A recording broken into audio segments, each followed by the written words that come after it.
ఇంక్లాబ్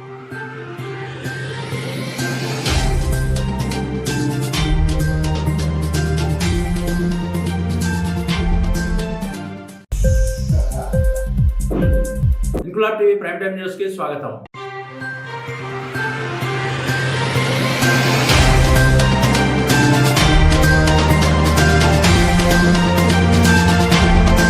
పశ్చిమ గోదావరి జిల్లా తాడేపల్లిగూడెం నందమూరు గ్రామాల్లో నీట మునిగిన పంట పొలాలను పరిశీలించిన ఏపీసీసీ చీఫ్ వైఎస్ షర్మిలారెడ్డి పంట నష్టపోయిన రైతులకు నష్టపరిహారం ఇవ్వాలని నడుంలోతు నీళ్లలో దిగి వినూత్నంగా నిరసన తెలిపారు.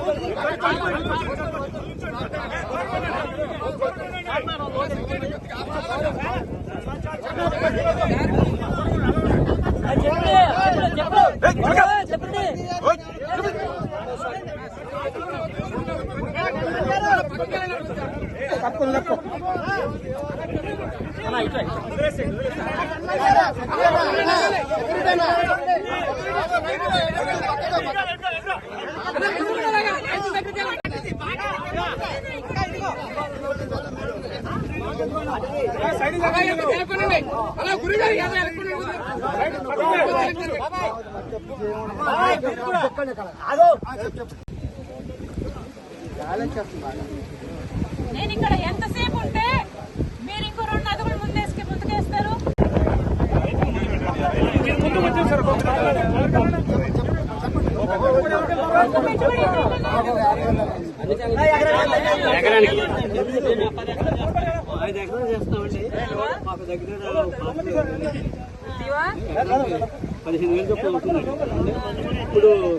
ఇంక్లాబ్ టీవీ వీడియోలు మీకు నచ్చినట్లయితే లైక్ చేయండి, షేర్ చేయండి, కమెంట్ చేయడం మర్చిపోకండి. సబ్స్క్రైబ్ చేయని వాళ్ళు వెంటనే సబ్స్క్రైబ్ చేసుకోండి. మా వీడియోలు మీరు వెంటనే చూడాలనుకుంటే కింద ఉన్న గంట సింబల్ని గట్టిగా కొట్టండి.